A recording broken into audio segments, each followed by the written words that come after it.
భూమి కోసం పోరాటం చేస్తున్నటువంటి హక్కులు కోల్పోయినటువంటి వాళ్ళందరికీ ఒక గొప్ప చట్టాన్ని అందించాలనేటువంటి ఆలోచనతో తీసుకొచ్చిందే ఈ భూభారతి చట్టం. భూమికి సంబంధించి చట్టాలు చాలా వచ్చాయి, కానీ సరళంగా ఎటువంటి ఇబ్బందులు లేకుండా సామాన్యుడికి సైతం అర్థమయ్యేటట్టుగా ఎటువంటి ఇబ్బందులు లేకుండా మతలబులు లేకుండా అద్భుతంగా తయారు చేసినటువంటి చట్టమే ఈ భూభారతి 2025 చట్టం అని చాలా స్పష్టంగా, చాలా గౌరవంగా, గర్వంగా కూడా, సంతోషంగా కూడా ప్రకటిస్తా ఉన్నాం.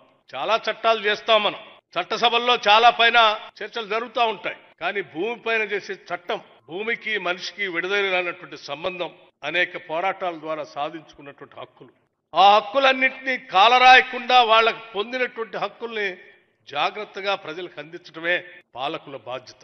దురదృష్టం, ఈ రాష్ట్రంలో ఆత్మగౌరవం కోసం పోరాటం చేసి తెచ్చుకున్నటువంటి తెలంగాణ రాష్ట్రంలో భూమితో పెనవేసుకున్నటువంటి ప్రజల యొక్క జీవితాల్ని అల్లకల్లోలం సృష్టిస్తూ ధరణి అనేటువంటి ఓ చట్టాన్ని తీసుకొచ్చారు. నేను గత 10 సంవత్సరాలు శాసనసభలో సభ్యుడిగా ఉన్నాను. ఈ ధరణి చట్టం తీసుకొచ్చిన దగ్గర నుంచి చర్చకు వచ్చినటువంటి ప్రతి సందర్భంలో చెప్పాం, ధరణి అనేది రాష్ట్ర రైతుల పాలిట శాపంగా మారుతా ఉంది.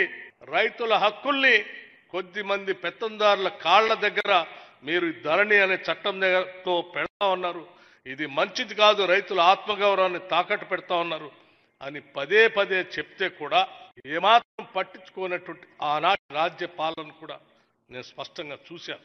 భూమిలో రెవెన్యూ రికార్డ్స్ లో తరతరాలుగా వస్తున్నటువంటి హక్కులకు సంబంధించినటువంటి అనేక రకాల చట్టాల ద్వారా వచ్చిన హక్కుల్ని ఆ కాలమ్స్ లో ఉన్నటువంటి ఆక్యుపేషన్ కాలం నుంచి, లేకపోతే ఆనాటి కాంగ్రెస్ ప్రభుత్వాలు పంచినటువంటి దాదాపు 24 లక్షల ఎకరాలకు సంబంధించిన హక్కుల్ని కూడా పూర్తిగా కాలరాసి ప్రజల్ని గాలికి వదిలేసినటువంటి ఆనాటి ప్రభుత్వం యొక్క పాలనని ఆనాడు శాసనసభలో కానీ, లేకపోతే సిఎల్పి లీడర్గా ఆనాడు మార్చి 16న ఆదిలాబాద్ నుంచి పాదయాత్ర మొదలుపెట్టినప్పుడు ఆ పాదయాత్రలో అనేక సందర్భాల్లో అనేక గ్రామాల్లో పేదవాళ్లు, గిరిజనులు, ప్రభుత్వం ద్వారా అసైన్ చేయబడినటువంటి అసైన్దారులు కలిసి ఆనాటి ఇందిరమ్మ రాజ్యం మాకు భూ పంపిణీ చేసింది, భూ పట్టాలిచ్చింది.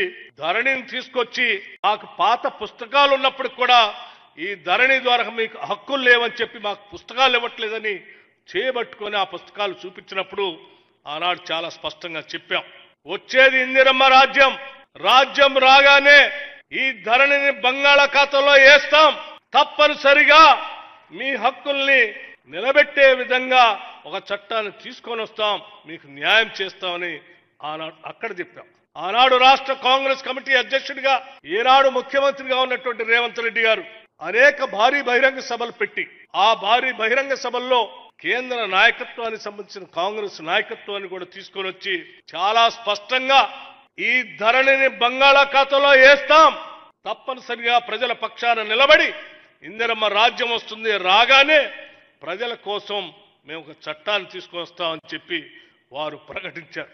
అలాగే నాతోటి సహచర మంత్రివర్గ సభ్యులంతా కూడా వారి వారి పోరాటాల ద్వారా ప్రజలందరికీ ఆనాడు స్పష్టంగా పిలుపిచ్చారు.